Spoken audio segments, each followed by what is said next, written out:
Yeah,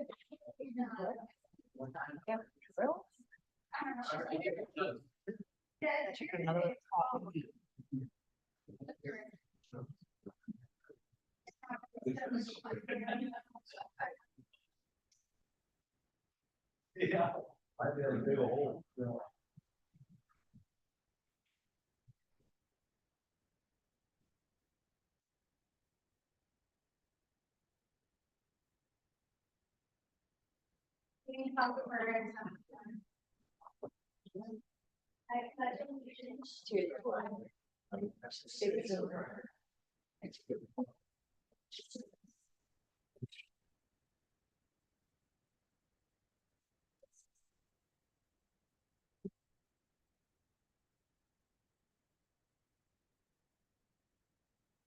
Call the roll. Okay, trustee Carey. Here. Trustee Haig. Here. Trustee Hall. Here. Trustee Hirschbein. Here. Trustee Pini. Here. Trustee Tarnow. Here. President Kubiak. Here. Thank you. We have a quorum. Okay, we have no public comments tonight, so we're going to move straight into special presentations. We have Northwest Little League here tonight to talk about field improvements and long-term agreements with us. So if you guys want to step up to the podium, please state your name and address. My name is Nikki Kinkler. My address is 1220 Clearwater Drive in Pingree Grove.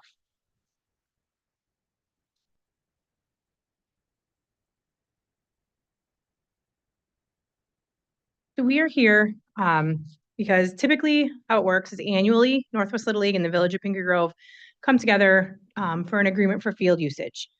And over the last year, we as a board at Northwest Little League have determined that our fields need quite a bit of repair and work.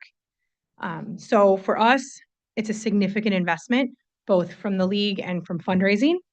And it's going to take some time. It's going to be a project over 2 years.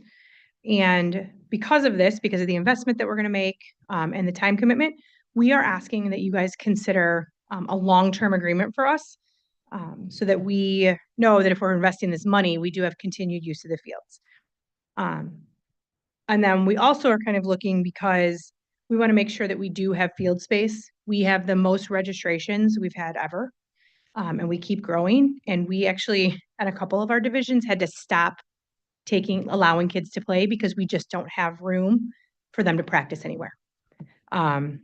We've looked at it a bunch of different ways, and at this point, we don't have room to expand. We don't have time slots to put them in for practice because it's dark and things like that.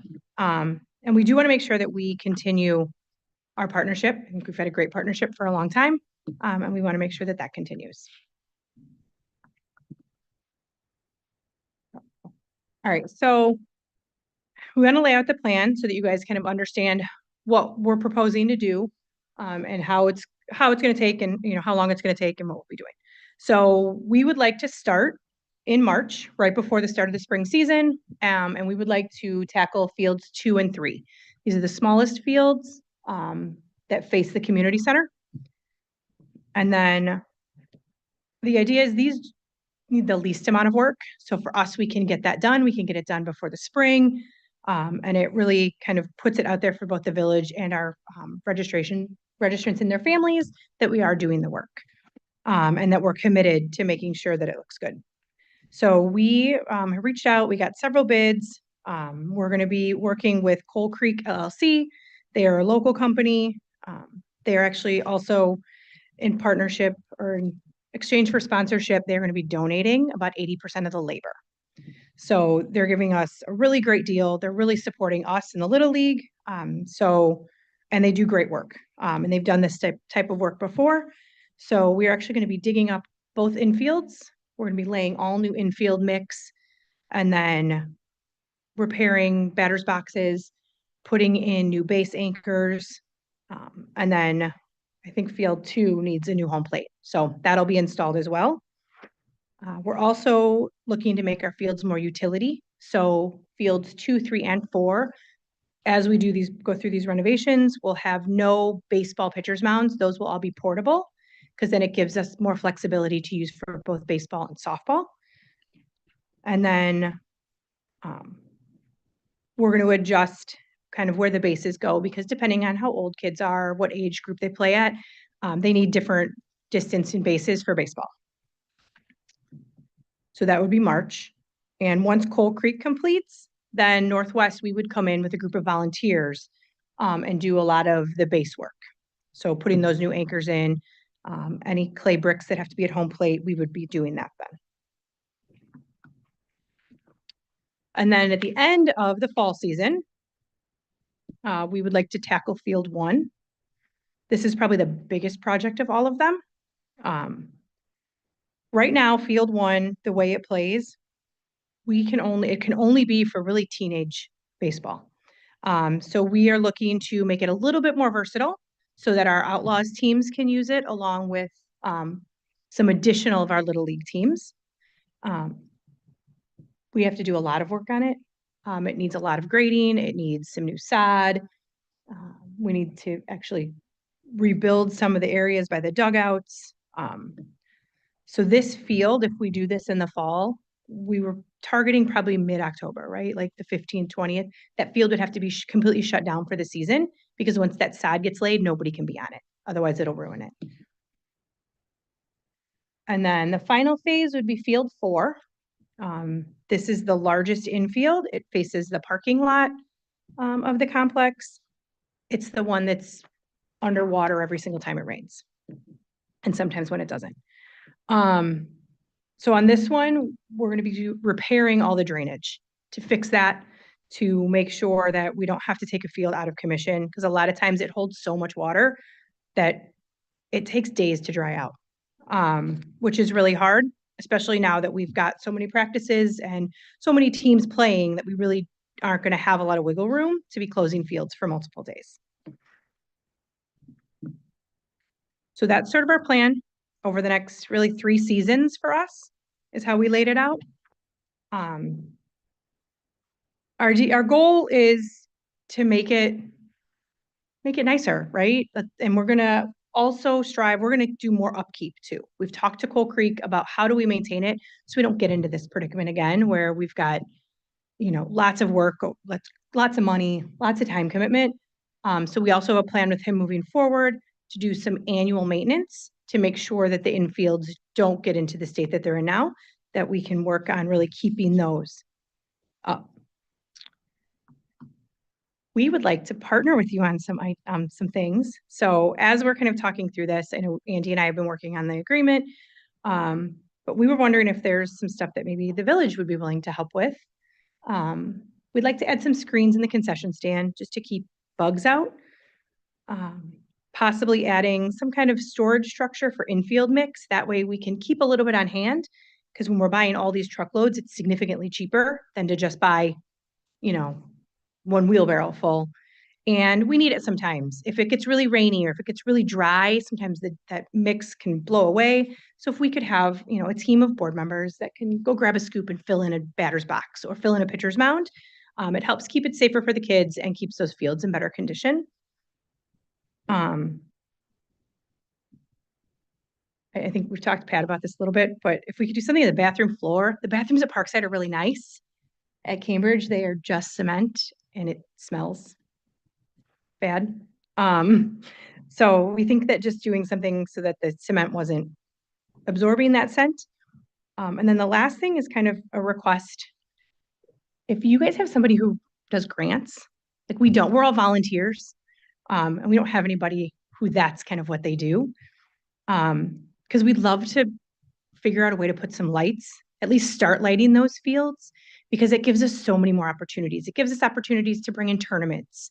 We can host more with District 13, which brings in little leagues from all over the state. But right now we're limited by daylight. So that would be cool. We would love to be able to host more and do more stuff like that kind of outside of our communities. So we just don't know where to start on the grant thing. So that would kind of be where we would hope that we could partner and see if we can figure out a way to get some money, because that is a really significant investment to add lights. That's the end of my presentation. Any questions? Anything you want clarification on? Nikki, thanks for coming tonight. Mike as well. We just wanted to have the Little League come back to talk to the board because I know it's been a while since the first run through of some of the scope of the work for the agreement. And so tonight, no final answer needs to be given or anything like that, but just thought it would be helpful to have this conversation. If the board members have any questions to staff or the Little League regarding the work or a potential long-term agreement, now would be a good time. And then also, it's in the memo to the board, but a couple of things that staff is requesting some input and direction on is, first of all, length of an agreement. How long is the board comfortable doing an agreement? Secondly, something that has come up in discussion with the Little League is interest in all 7 of the baseball fields. Currently, the Little League utilizes 6 out of the 7. Is that something the board would be open to, or does the board want to keep it status quo with the 6 out of the 7? And then finally, again, kind of related to the scope of work or any other kind of requirements that you would like to see as part of an agreement. I know it's been discussed in the past about leaving one of the fields open at certain times for the public to use or things like that. So purpose tonight really is just kind of keep the conversation moving again, to get it going as we are getting closer to baseball season, but also to get some initial input and information to the board to think about and ask of the Little League or staff. I'll start it off. First, I wanted to ask, it does say that you guys are interested in all 7 fields, but I only see improvements to 4 fields. Are the other 3 fields in good enough condition that you'll be able to use them long term? They are. We probably do need to do some work at Parkside at those fields. But right now they're utilized for T-ball and practice. But as we grow, we may have to do some work there. But we wanted to start here because these are the fields that have the largest need. What about Field 5 by the skate park? Because I know that is one that has been shared in the past. And now if you guys get exclusive use of all the fields in Pingree Grove, what will you do to improve that field? Field 5 would be probably a field we would let Outlaws and Bandits have. We actually just expanded kind of what we offer as a Little League to offer a part-time travel program. So it's something that we haven't offered in a long time at Northwest Little League. And it's giving an opportunity for some of our athletes to play additional games, play at a higher level, but still maintain playing within the Little League. And so with that, we've put a strain on the Outlaws too, because now they have additional teams as well. So I think that field would really become where all of those travel and part-time travel teams would play their games and do practices. Okay. And then you have laid out, this looks like this is going to be a 2-year project. What type of length of agreement are you looking for? I know 10 years has been floated around. I have a hard time with 10 years. A decade is a long time. For me, a year is a long time. And I'm not saying that a year is not appropriate for baseball. I do think that we need longer than a year. It's a lot on the staff to have to go through this every year with you. But for me, a decade is a long time. You guys do turn over people. I don't know that you'll be here in 10 years. You know, I don't know how old your kids are. But to me, a decade is a long time. I think a more realistic term is 5 years. I'm speaking for me. The board has input. I don't vote, so. Well, I would say the last time we did field improvements like this, I believe was 2019, because it was the first year my children played in the league. So, I mean, that's 6 years ago. So, I mean, we want to make sure that if we're investing this and doing the maintenance on it to make sure we're not doing a project of this scope every 5 or 6 years is going to be a significant additional investment for us and a different budget line item. I understand, but like you said too, the last time you did these improvements was 6 years ago. So if we're looking at a 5-year term, I think that that's more realistic. I mean, we have 20 years at Hampshire. Well, that's Hampshire. They run things differently than we do here. My last question to you is, you know, you talk about the installation of lights on the field. This is something that I know the Village and Northwest League has talked about since before I even sat on this board, which has been a long time, right? Do you have any idea what the cost of the lights would be? Have you guys researched it? So what we partnered with the Village of Hampshire 4 years ago to put those lights in, and the total cost on those 3 fields was just over $500,000. Yeah. I think now the going rate, I looked at it like a year and a half ago was like 250,000 a field. Okay, so how many fields would you be looking to put lights on? If you could, I mean, if I could, we would do all of them. but how many would you But- need to run a tournament? Would it need to be all 4 fields? No, probably, we could probably get away with 2. Okay. I think to start would be, Does Hampshire have these tournaments now because they have lights? Are they getting that? we have one scheduled there in July. We hosted a tournament last year. They wouldn't give us one of the nights, so we did it here. And it worked. We did it and ended up being 3 days instead of 2. So we had to start early, way earlier than we had wanted to on a Friday. Yeah. For being run by a bunch of volunteers who all have full-time jobs. It's pretty taxing, right? Because it's a lot of work. So if we could have done it later, it would have been great because we could have just done all day Saturday, all day Sunday, which would be ideal, but we made it work. In this District 13, have they said if you get more lights, like in Pingree, we would like build it, we will come kind of thing? So typically when they look at tournaments for Little League All-Star play, they really only utilize fields that have lights because of the fact that sometimes they need to go late into the night. Have you guys brought up mixing the tournament, like day games here, night games in Hampshire as well? You know, like just, it's 10 minutes down the road. I Right. know Tuscany's hard to play during the day because the sun is in your eyes on certain fields. And, you know, I think they got 2 fields, but there's We one, would only totally one. make it work, Lou, but again, we're all volunteers. we'll We're all get you a volunteers, grant. most of us coach, so. You'll get you a grant. Seth's good at it. Now, if you can get him to donate 80% of his labor costs, that'd be a. I think that's for us also something we run into. We're working with Hampshire to kind of partner to see if they'll pick up some of that work, doing like field stuff, field prep at least. Because, you know, not only do most of us work full-time jobs, but I would say more than half of our board also coach teams. So I know there's the tournament that we're doing in Hampshire, my daughter's going to be playing somewhere else that same weekend. So I don't think I'm going to be here. I'm going to be, I think, in South Elgin. So it's a little bit of a strain just because, you know, when you're involved in one thing, you're really probably involved in all of them. So These repairs you're doing, how long does it last for the field? Or you play 2 years on it, is it back to the way it was? if we don't put any work into it, we probably get 3 or 4, but we would probably, right, 5 or 6 if we maintain them. I just don't wanna, we sign a 5-year contract and we get the fields back in worse condition than they were. Cause you know, okay, our 5 years are up, what do we care? Kind of thing. I mean, if you get the fields back, that means we probably don't have anywhere for our kids to play. What? Are you trying to take the Little League away? Right, and then, in terms of, you said Hampshire partnered with you on the lights, how did they do that? So the way that worked is they paid for the lights and then we entered into an agreement. Agreement with them was 20 years. We make payments for the first 10. And then the second 10, we can use the fields with no field usage cost at all. So right now we're making monthly payments pretty significantly for our half of the lights. And then we have an additional 10 years where we're not making payments on anything. But they paid up front. Okay, all right, does anyone have any other questions?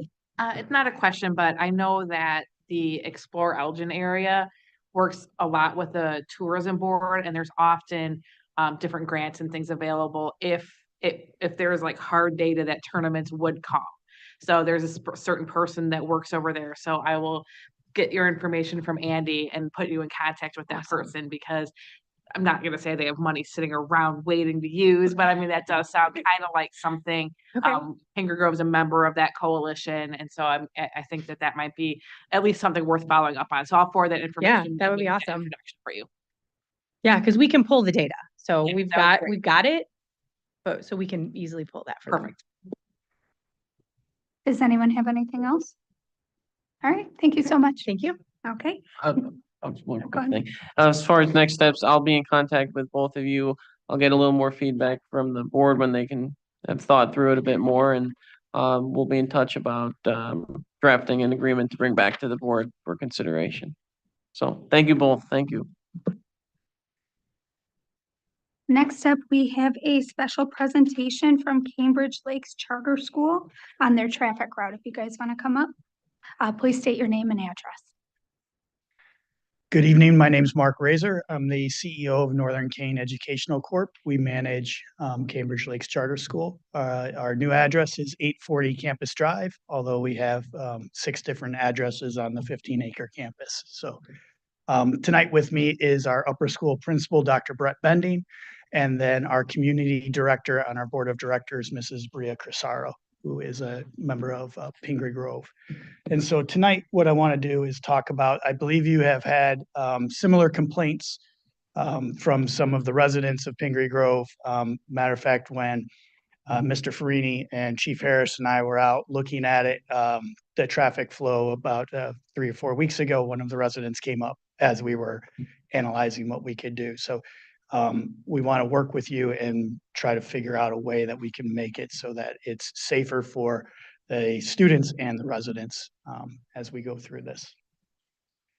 And so really what we're looking at is that time period between 3 p.m. to 4 p.m. on Wester and Cambridge Lakes Boulevard there.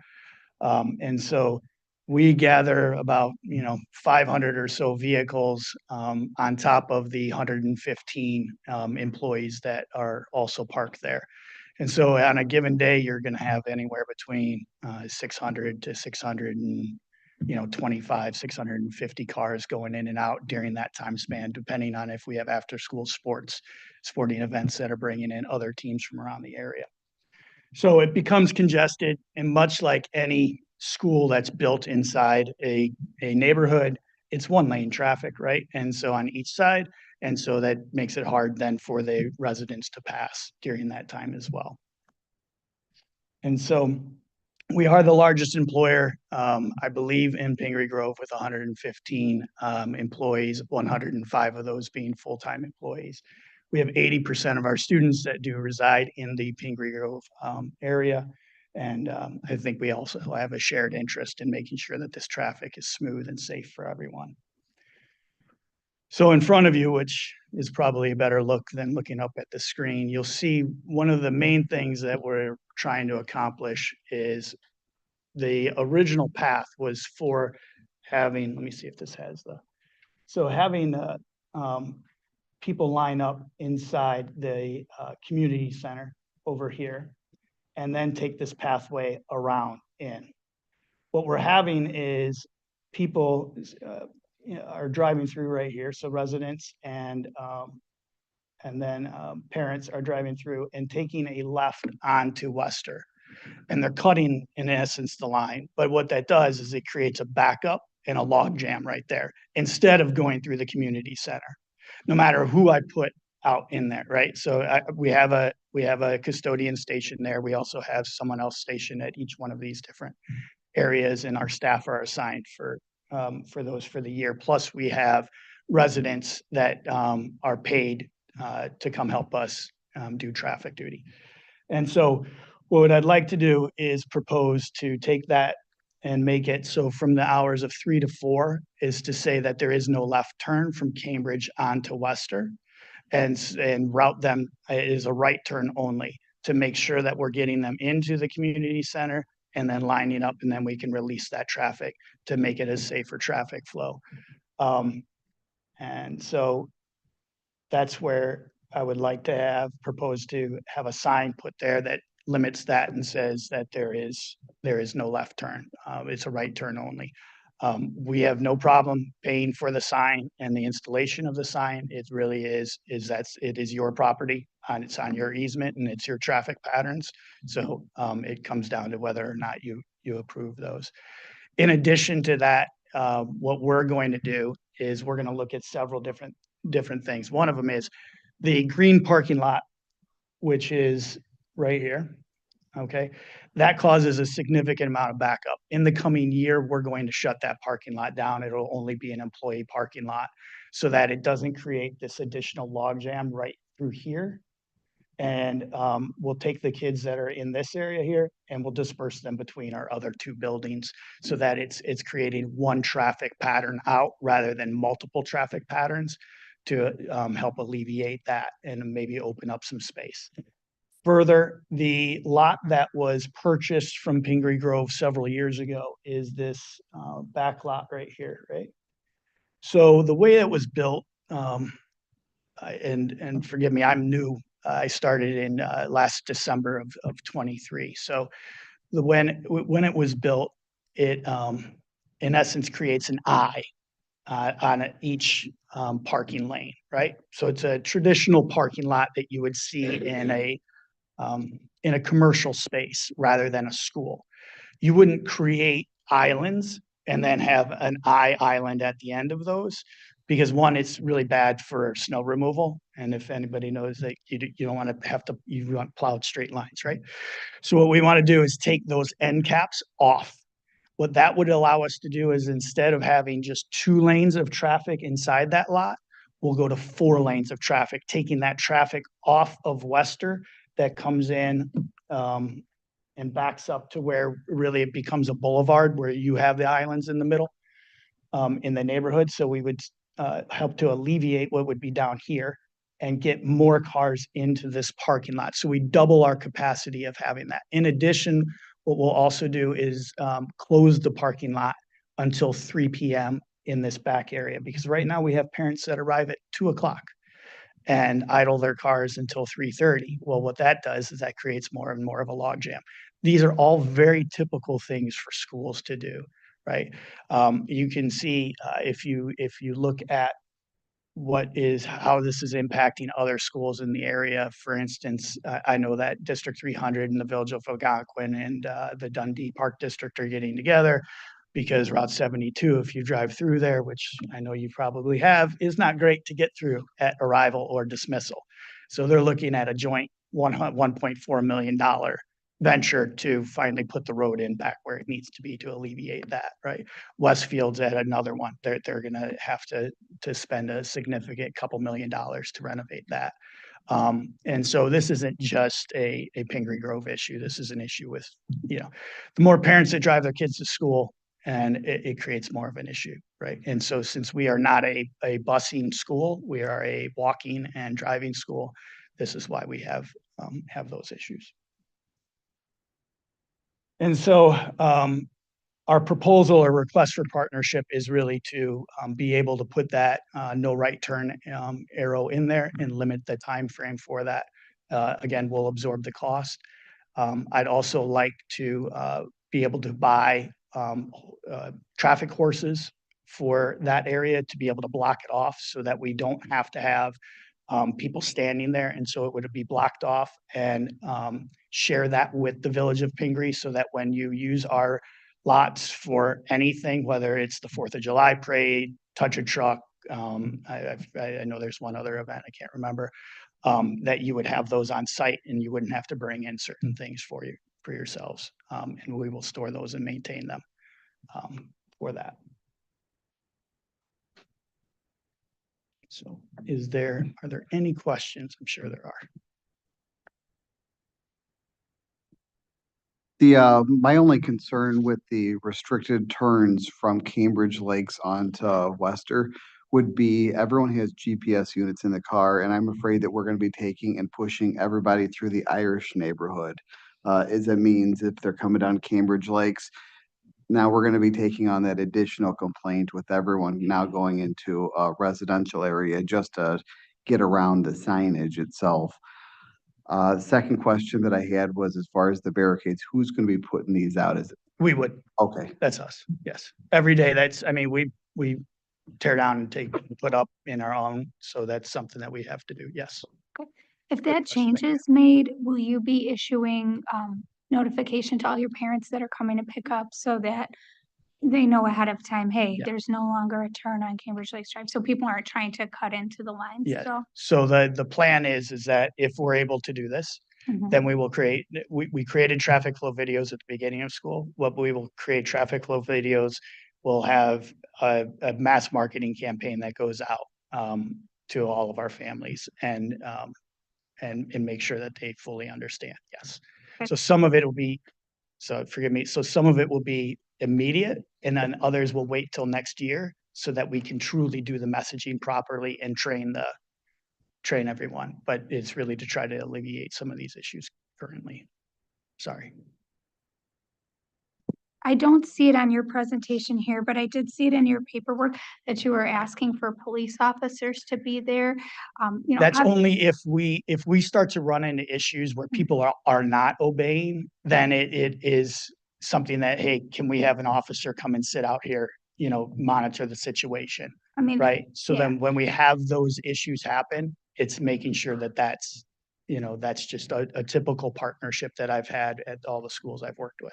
Okay, I mean, obviously, you know, that's something we can do as long as our officers aren't on calls. Right. Which, you know, sometimes during these times, we have kids coming home from school and accidents are happening, Correct. unfortunately. Yeah. But that would be something maybe I know, Chris, Yeah. Chief, you have said that your officers do drive by if they can and try to help out during this time if they can, or they're at least driving by to make sure traffic's running as smoothly as possible. Yes, and ever since our last meeting, I've made sure that we put them out there and they are making it a priority to try to be out there when they can. Just so you know, be aware though, your fingerprint time is actually during that time as well, which is something I want to have a discussion with you about later. On Tuesdays and Thursdays, we fingerprint for the school between 2 and 4. Yeah. We're not going to be able to do that if we're going to be out that way, just so you know, because it takes people off the street. We're actually, yeah, so we're actually looking to bring that in-house. Okay, So perfect. there's, yeah, so thank you. Otherwise, I don't have a problem. We've been trying to be out there as much as we can in order to alleviate problems. All right, in terms of the no turning left, during 3 and 4, do you anticipate that being a big issue? I think obviously we're gonna need to be able to communicate to residents ahead of time, and I'm not sure if just one sign is gonna be enough. I feel like maybe a sign a little bit in each direction, so people know before they get up to that intersection that you cannot turn left there. Yes, we'll have to make as Mr. Razor said, we will do a partnership and whatever they come up with a traffic flow video, we will put something out on our page as well to explain that we're working with the school, that we will try to alleviate that. And the police we won't know until actually we do it to see what the problems are gonna be. I have a feeling that this coming year, I think is gonna be, we'll do, it might be questionable as we start to learn it, but as we go on, I think people will understand and we'll take care of it. Will this be from now on then, or is this only until we can get a change later on, or is this gonna be a permanent thing from now on from 3 to 4? It would be permanent Permanent? yes. Yeah, Okay, I mean, so it would go unless year to we come year. back together and we say, hey, this isn't right, the three of us come back and we let it roll for, you know, a year and it's just like, or something happens, right? And then we have to, you know, readjust that. And that's where I would say then we would be sitting back up here coming up with another idea, but. So as soon as we know when we want to start this, I'll put it out to my officers to make sure that they're aware of it as well. And we'll try to be out there to help with getting people into the right direction. We won't have to worry about the Irish neighborhood though, trustee Peony, so you know, because people are going to be going that direction. They just can't go the other direction. There's no other way down Cambridge Lakes to make a left to go through anywhere. I guess you can go down Yorkshire and come back around Sheffield and come back to Rankin, but there's no left turn what they're trying to make. If they went through the subdivision or if they go up to Cambridge Lakes and Wester, they're still making that right. So I don't think the problem with the Waterford is going to be an issue at this time. And just out of curiosity, the lot that runs off a Key, it runs parallel to Cambridge Lakes Drive. Yeah. Why aren't we almost immediately making that staff only just to kind of nip that one right now and resolve that issue? So that's gonna take it's gonna take some internal movement of students. So you're taking about 200 and some kids and moving them to different entrances and exits, right? And so the way that everything is set up is if you pull up, you have a car number, and then we have to call those kids out. So it takes a lot longer to queue everything up, and we'd have to merge, in essence, those two buildings with that third building, right? And then the other part is that when we do that, we have to make sure the proper messaging goes out. So yes, it is something that we could do faster than next year. I just have to make sure that it's not going to cause a complete disruption to what is already set up. Right? Okay, no, I wasn't Yeah. sure if it's better to kind of phase this in, start closing down that, resolving that issue, then moving on to the bigger lot. Once you are able to remove some of those obstructions in the islands and stuff, it just doesn't seem to make sense to keep the one traffic issue going while trying to offset another one. Yeah, it may, I mean, I understand what your point is. It's just now we have to, so it really comes down to staging it and messaging and making sure that we're able to get the kids where they need to go and get those parents conditioned to, in essence, change their human behavior, right? Thank you for the question. If there's no other questions, thank you. Thank you.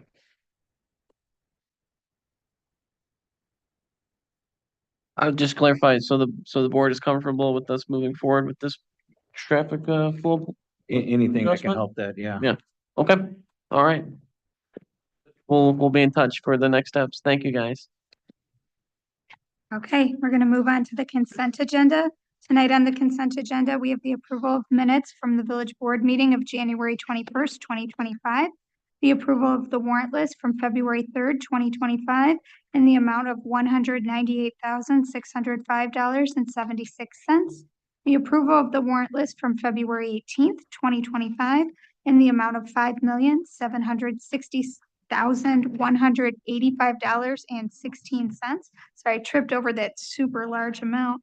And the approval of the pay application number 16 for wastewater treatment plant improvements project in the amount of $1,884,376.07. Is there any discussion? If not, can I get a motion? I move to approve the consent agenda. Second.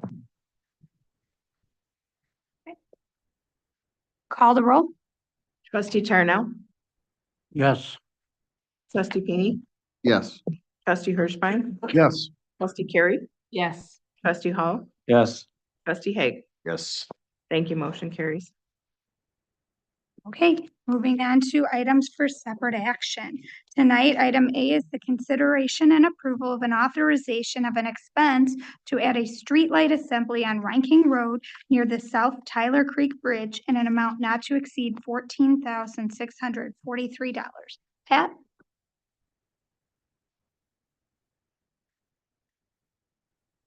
Good evening. This is two parts. We have a street light in a neighborhood across from the school that has a short. And we believe the short is in a heavily landscaped backyard. So I set this up that if we do the street light on Rhine King Road near the bridge where it's the pedestrians cross from the sidewalk to the bike path, that we'd also have them out there to save some mobilization of equipment and repair the short in the street light. More than likely, he's gonna try and repair the street light, the cheaper version, with just digging one hole. But if they have directional bore, there's so many utilities going through in addition to the people's fence and all the landscaping that he would directional bore under the road over to another street light. It's actually a more affordable option to repair the street light on Bristol Street. So this is kind of two parts. Rhine King Road, additional street light at the bridge, and a repair while they're here of another street light. The Rhine King Road includes, it's a turnkey solution. Basically, they supply everything. We just pay the bill. Any questions? So that repair is $7,939. The street light is $7,939. That's to buy the foundation, put a foundation in, pay for the light, and then the directional boring, the permitting from ComEd, everything. The repair of the Bristol Street, there's a quote that shows option A, option B. If he can't do the one option, the preferred option, the lower cost, if he has a directional bore, that's what it's gonna cost. So just so we can rehash it from our meeting, it says on here January 16th. I know I don't believe there was a consensus on wanting to have this. Chief, I believe we asked you the question, has there ever been any accidents at that bridge that would find it necessary to add a light in that location? We don't have a record of any accidents there yet. So, there's nothing to show that there's ever been a problem there. But I'm all for adding as much lighting to the community as possible. That actually deters crime is what it's been shown for. So just to lighten up an area, I mean, we see no problem in that, but there's nothing to say that it's a necessity for any crime or crash deterrent. Pat, who's doing the directional boring? Cause Patrick Electric, who is? it's a company called Patrick Electric. They're out of West Dundee. Okay, cause I don't see that on their scope. So like on the last contract, it was written in their scope of work. And cause this was $1,400 and it was a year and a half ago. It's cheaper, I guess, than it was a year and a half ago. The light, probably because he's buying multiple quantities of light and has a pretty good pricing on the light. I believe the option two showed two options, and one was to directional bore under the road from point A to point B on Bristol. He's going to directional bore the street light too. They're not trenching. So he's gonna directional bore on ranking? Yes, yeah, Okay, So so he does- that is under their scope? yes. Okay, cause I compared the two contracts. This one's a lot longer with the stuff they're not doing, so I didn't know. Yeah. Is it a similar thing? Yes. Okay. So the first contract was for the street light addition on Ranking Road near the bridge. The second one, while he was here, he would also fix the light on Bristol. And if you- Currently, the wires are frozen in the ground in the conduit. We don't know if the conduit was cut or not. We can't even pull the wires out to find where the short is. If he doesn't have to directionally bore Bristol, do we still get a discount? Cause Yes, he's still same equipment or yeah, whatever? right. Okay.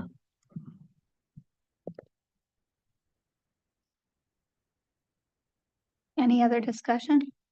I just want, personally, Saturday night, I drove down Ranking there to look, and there is a dark spot there. You know, I think we're in need of a light there. Okay, if there's no more discussion, can I get a motion?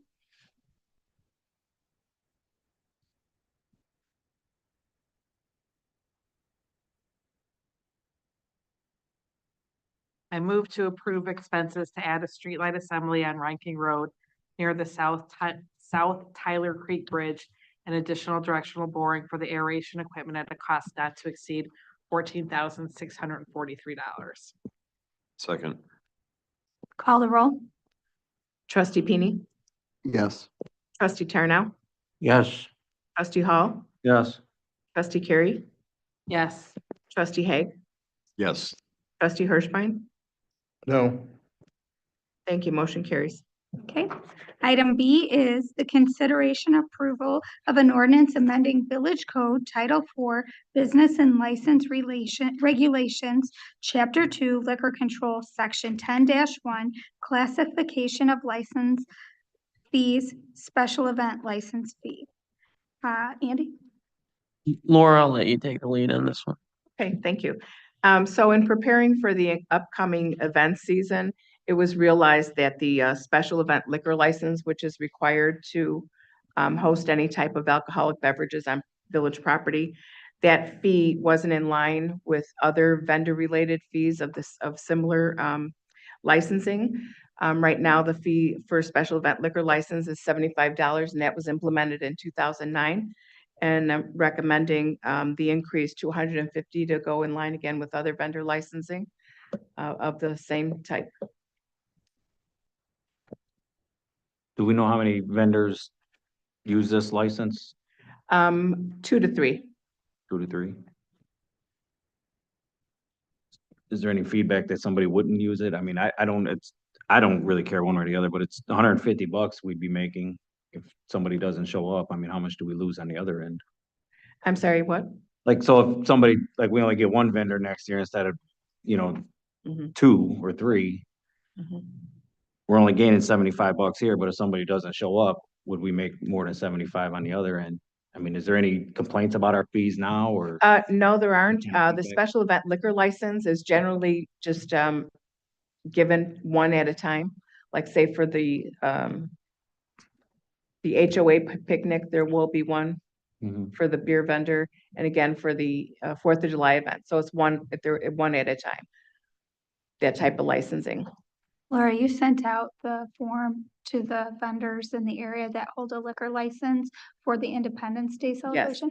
How many people came back and said they'd be interested? At this time, I did, yes, like President Kubiak said, I did send a survey out to all of our liquor license vendors to see if they would have interest in participating in our 4th of July event. And at this time, as of today, we have 3 vendors that replied that they would be interested. You tell them it was $150? That part never has been an issue, to be honest with you. Okay, if there's no other questions or concerns, can we get a motion? I move to approve an ordinance amending Village Code, Title IV Business and License Regulations, Chapter 2 Liquor Control, Section 4-2-10-1, Classification of Licenses, Special Event License Fee. I'll second. Okay, call the roll. Trustee Hirschbein, Yes. trustee Hall, Yes. trustee Haig, Yes. trustee Pini, Yes. trustee Charno, Yes. trustee Carey. Yes. Thank you. Motion carries. Okay, item C is the consideration and approval of an authorization of an expense to order 2025 Dodge Durango vehicle from Sunnyside Dodge and emergency equipment and decaling in an amount not to exceed $63,393.87. Chief? Thank you. So in the upcoming budget 25-26 fiscal year, the police department will be asking for, and we know that the budget hasn't been set yet, but it'll be asking for a new patrol vehicle for the officers. We have gained 3 more officers in the last year, and we are trying to keep the cars to a minimum of at least 2 officers per car, so they also don't run at 24 hours. Because of the backlog of how long it takes for the car to be ordered, for them to come in, to get the parts, to get it outfitted, it takes 4 to 5 months. What I am requesting is if I can get a early approval to purchase the equipment and get it on order. So therefore, around the time of the fiscal year, everything should be in. All payments we made after the fiscal year, we just have to get it on order right now. Nothing will have to be paid for upfront. So this is just kind of asking for permission so I can put the order in, and we should have the car hopefully by the end of spring, beginning of summer. How many vehicles do we have right now? There are 8 vehicles that are used for daily patrol. Okay. And there are 2 used right now for admin, and we have 2 older squads that are used right now for like court and training that the officers take when they go out of town. Can you order these vehicles any time of the year, or is it only certain times? The bid opened at the end of December for them. That's when it opens. So now we get put on a waiting list. So during budget discussions, it was brought up to my attention that I can try to ask for it now instead of waiting until May. Because if I wait, it's a backlog of how long we can get the car. We wouldn't maybe get it till fall otherwise. This way we'll have it hopefully ready to go by the summertime. Okay. And after this car, when do you think would be the next time you would need to replace a vehicle? After speaking with the village, we have tried to have a replacement plan that every year we will replace one vehicle and that vehicle will rotate down. And then we'll take out the 2015 vehicle that's got about 120,000 miles on it that is used right now for training in court. We will start rotating the cars down 1 a year. The village is allowed to use, can take that car if they need to, or if it's not going to be marked. But we want to start replacing them on a year basis. That way it'll keep the mileage down to a more of a minimum. One of our newer cars that we purchased a couple of years ago is just reaching the 36,000 mile marker. So now all the maintenance on the vehicles aren't going to be under warranty as they would be, as they have been for the last couple of years. Okay, and the difference in like from the last car, the pricing for the equipment and all that, is that because we're adding a car and not replacing one, like the computer and the equipment? All that includes everything that I need for the car. We're gonna put it all in the capital projects. It all takes out of there, so it doesn't take out of anywhere else. Okay. So it will add in the new radar, the decals, the computers, the cameras and all that stuff. So like the last three ones, we didn't have a computer and do we use them off an old car? or- Yes, we were always taking old equipment from other cars. Now we will have new equipment in every car that's going forward. Therefore, we can rotate that stuff out. The way the car dealerships are doing it, and I'm sure you're aware, so they modify cars from year to year barely enough so we can't use some things. So we have to order new, but when we can reuse it, we have. The one camera that's actually slated to be in there is actually a used camera that we're picking up from another company. Instead of buying a new one, it's saving a significant amount of money. Okay. And the next time you could bid for a car would be December or start, Around December of next year will be for the 2026s. okay. Albert, you were gonna yell at me. Is it worth putting in to buy two of them? Well, if you're asking me if we have funds in reserve to do that, but Well, I'm looking at it, this car is only $300 more than it was a year ago. So we're essentially getting right now before the prices may jump up, they're not gonna go down. That's true. This car is gonna be outfitted a little differently than the other cars, though. Okay, so like next year, I'm saying like you're gonna want another one next year, request one in the budget and it may be, It probably will be a little bit more as we go. Things are getting more expensive. yeah, that's why I mean, we're getting $300, basically the same price for the car as it was a year ago. Next year, the prior to that, it was going up thousands, so we may hit that thousands bump again. It's just me thinking out of the box that if we're gonna order one in 6 months from now anyway, or 8 months or whatever, you know, it's something we could talk at the budget, but I mean, this is fine for one, obviously we need them, but I think it's gonna save us money. Possibly.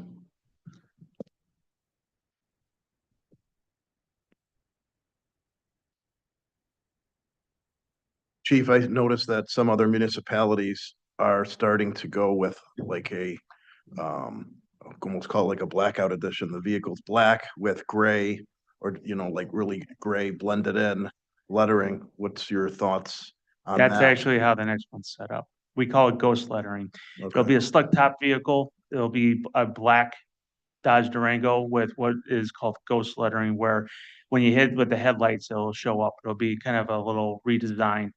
Usually when a new chief comes in, he changes three things: the badge, the car, or the patch. So I'm looking to start to redesign the car a little bit. And then the following year this car will be a transition to a different design, probably for 2026. This car is going to be used primarily for traffic. We have entered into a couple grants for the coming year with the traffic safety organization.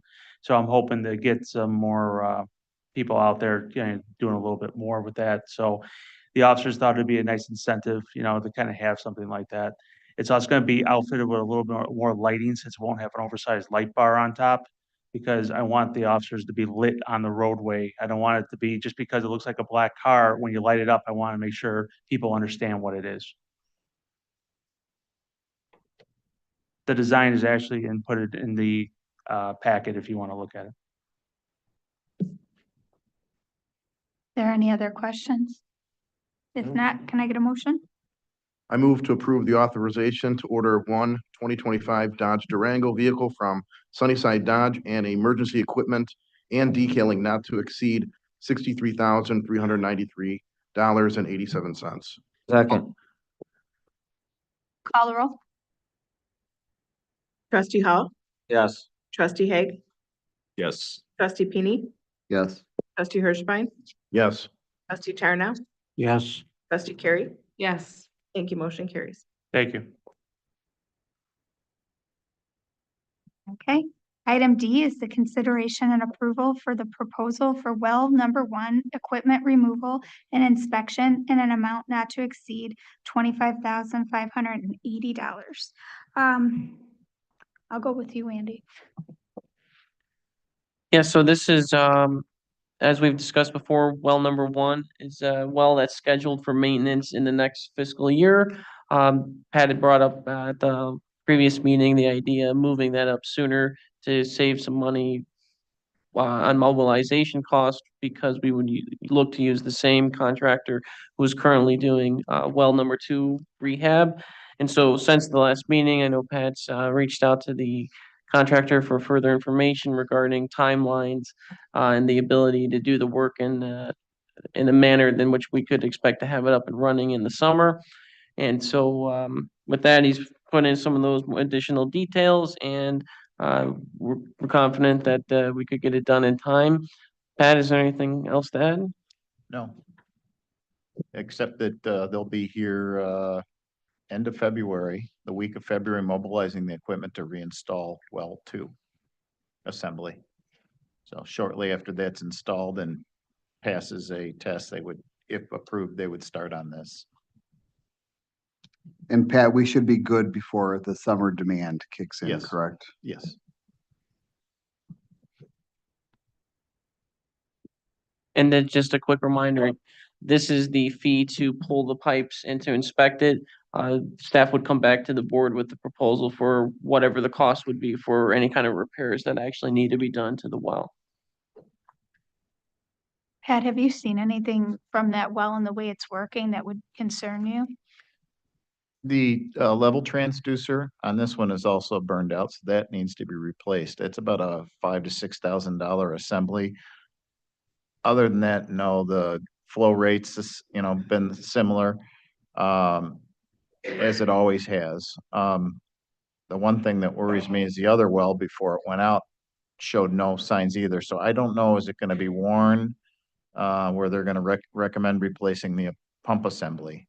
I did discuss more in detail the electric motor, and that saves us $150,000 to $200,000 by being able to reuse what we have. Sending it down to the factory basically gets us a brand new spec electric motor, but with the savings that, and Byron Jackson, the motors, they're just built to really last. It's a 50 to 75-year motor if taken care of, and that's what we're doing with these. The pump assembly, it's the sand and other stuff that wears these things out.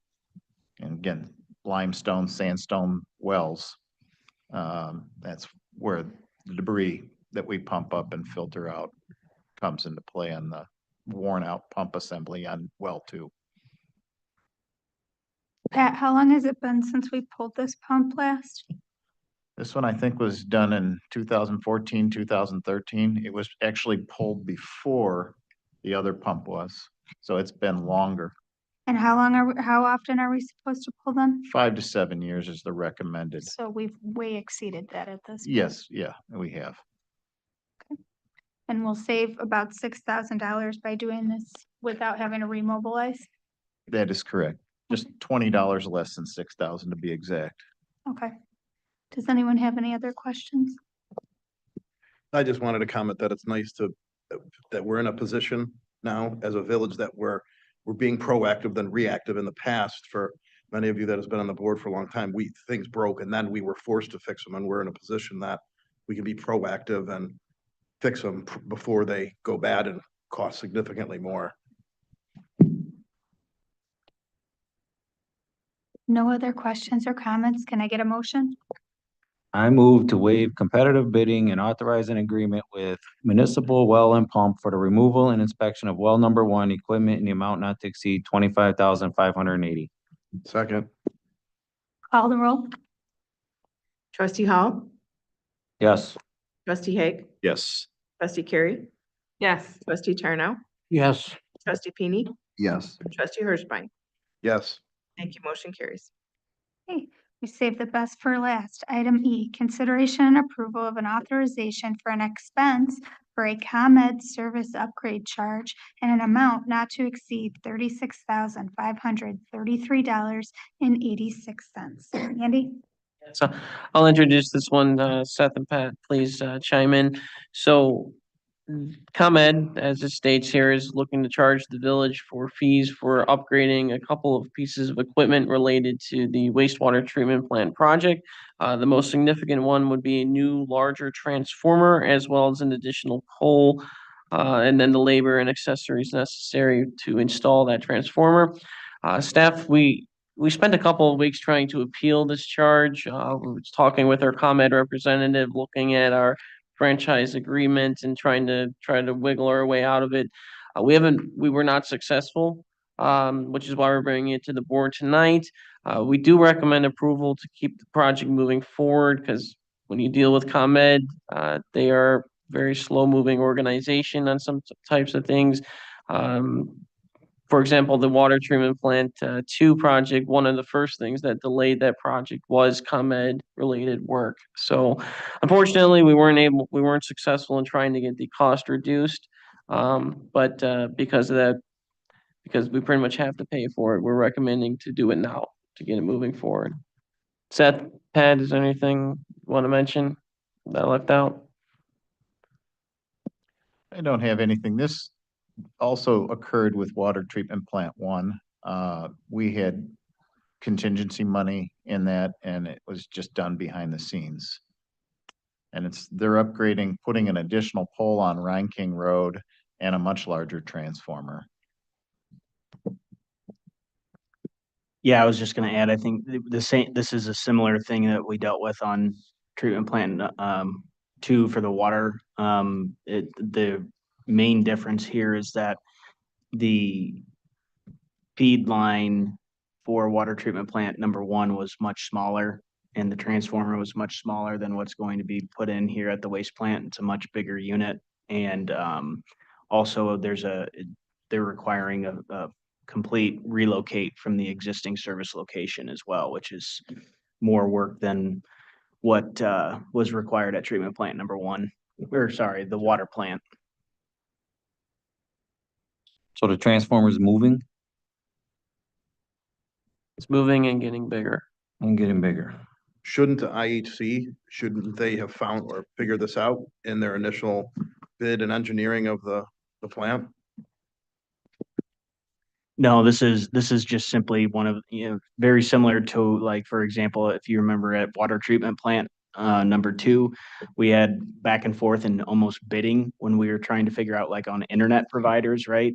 We were trying to figure out what was the most cost-effective solution for the village as far as providing internet service. This is a very similar setup, just on the electrical side of things, when there's really only one provider.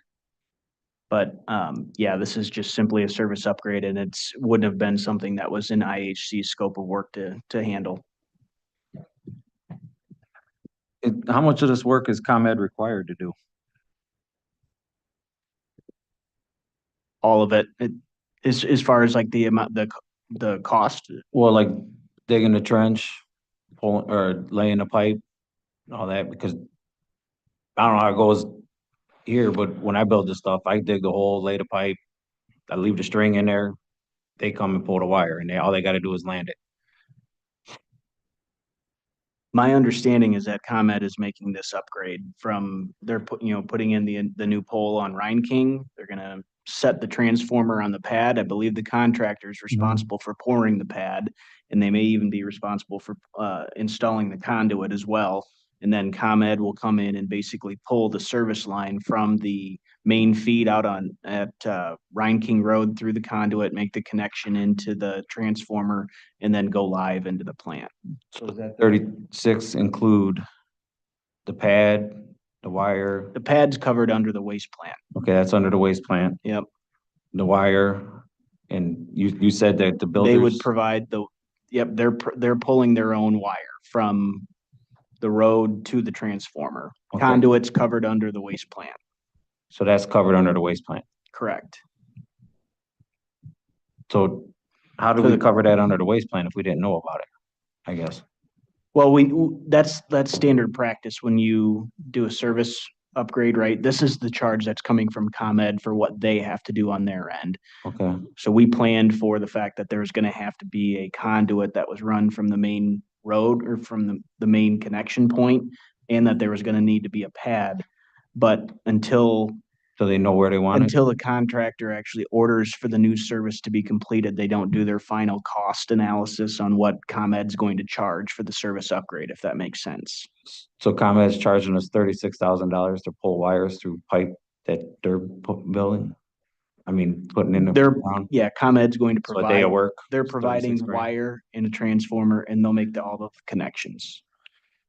I know it sounds like a day of work, but I'm sure they'll make it take a lot more. Well, yeah, they'll show up at noon and leave at 1. I get that part, but you know, I it's just wanted to add that, but yeah, they are putting a new pole in, and the existing service for the waste plant, water plant is one feed. It feeds, jumps from one transformer to the other. They have to keep the old stuff working while the new waste plant furnaces or waste plant is being built. They'll put the new transformer of the waste plant in, and at the end of this, they're gonna have to come back and disable the wiring that goes from the water treatment plant #1 transformer to the waste plant transformer, because I believe that goes away. Yeah, and I assume that the cost associated with making all of that is incorporated in this number. It's part of the all encompassing service upgrade cost. Andy, in your research, when you were looking to not pay or Mhm. whatever, have you heard of any municipal being successful with changing? Finding comments? comment is not easy, no, Why, yeah. yeah, I can tell you, Seth, maybe you can touch on this with some of your other municipalities. I can tell you from my personal experience, not the exact same thing with the transformer, but where I used to work, we were doing a pump house upgrade to one of our pump houses, and we ran into a similar thing. It was a smaller project, but there was a ComEd service charge for changes to the electrical equipment related to that.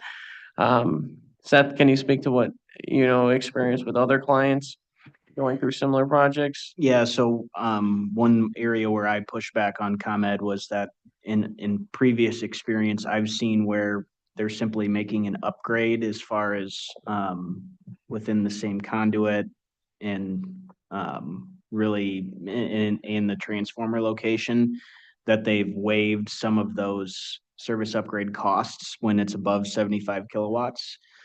So I did push back with that to ComEd, and because of the fact that that we're moving the transformer to a new location and they have to bring a whole brand new service, that is they're basically stating that it's considered a new service, not just an upgrade. Yeah, okay, because I mean, I guess it is what it is, but what's the project, got another 2 years? Is that what a year and a half? About 3. Yeah, And this is not affecting it, like, it's not gonna slow it down if they pull the wire next year or 2 years, like, or would it?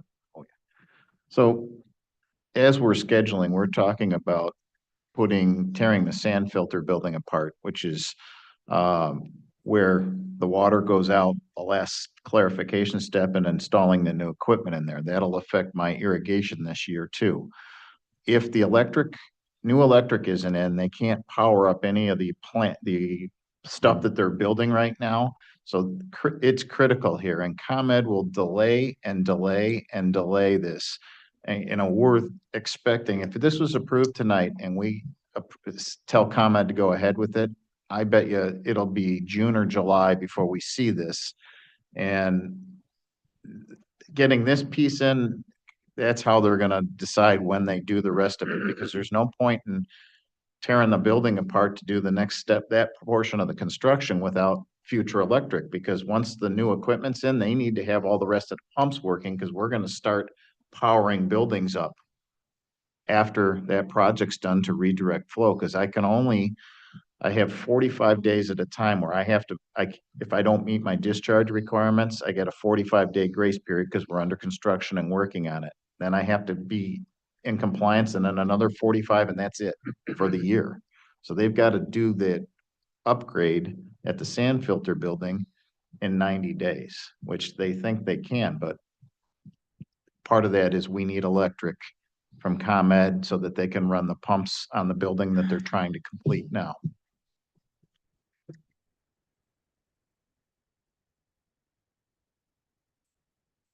there any additional discussion, questions? It's kind of one of those things that sucks, but we have to do it so we can keep this project moving. Can I get a motion? I move to approve a ComEd service upgrade charge in the amount not to exceed $36,533.86. Second. Call the roll. Trustee Carey, Yes. trustee Hirschbein, Yes. trustee Charno, Yes, trustee Pini, Yes. trustee Hall, Yes, Trustee Haig?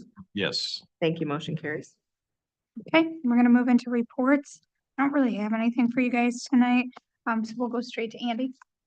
Yes, just a couple quick things. First, I'll be reaching out to the board later this week to start scheduling meetings for sit downs for the budget. And that's really about it, actually. So that will be coming up soon. If you have any questions initially or things that you want to talk about, when I reach out, please let me know.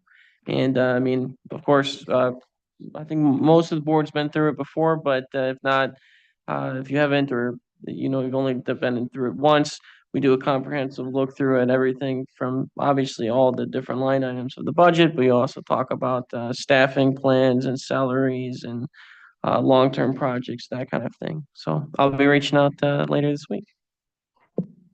Okay, Chief, No report tonight. okay, Albert, I don't have anything.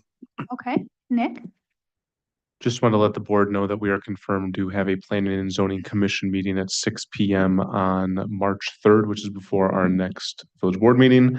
At that meeting, we're going to discuss some code changes to update village code regarding signs as well as uses.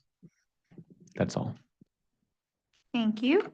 All right, Pat, Public Works has been working on listing stuff on municipal bid. We listed 6 items that sold this week. $19,485 for surplus equipment. The old Humvee that doesn't run, the Kubota that doesn't run, 2011 Dodge Ram police pickup, amongst various other things. I was pretty surprised at some of the prices, especially the late bidding. The last couple of days were very active. We've been fighting these long 3-inch snowstorms that take 40 hours or, and everything. We haven't broken anything yet, but it's getting to the time where I'm going to do my pre-order of salt for next year. We are still sitting on quite a bit of salt.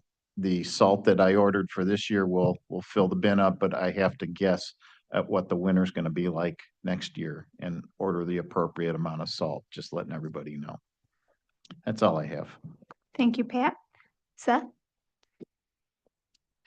Yeah, just a quick update on the waste plant. Obviously, this week, the labor is pretty short with the bitter cold. But at the same time, they're continuing working on concrete on structure 91, which is the aerobic digester, secondary clarifier, structure 45, electrical work happening inside the sludge press building. Planning to set some equipment in structure 10, and then once that equipment is set, they'll look to put the roof on top of that structure and close that up. And then they're starting to think about how they're going to cut over the new filters and pump changes in the tertiary treatment building, which is, just part of the process of moving things over into the new facilities. And so there's some coordination needs to happen from an operational standpoint to make sure that the plant runs correctly during that switch over. So outside of that's about it on the waste plant, but wanted to give a quick high level review there. And then also we'll be having some conversations with village staff regarding water tower number 2. We've completed the modeling and got an estimated time frame as far as when that tower needs to be brought online by, so that we can start talking about funding and when that needs to be targeted. okay, thank you, Seth. Laura, do you have anything for us tonight? Okay, does anyone have any old or new business? Okay, can I get a motion to adjourn? Second. Call the roll. Trustee Carey? Trustee Haig? Yes. Trustee Pini? Yes. Trustee Hirschbein? Yes. Trustee Tarnell? Yes. Trustee Hall? Yes. Thank you. Motion carries. Meeting adjourned at 8:14.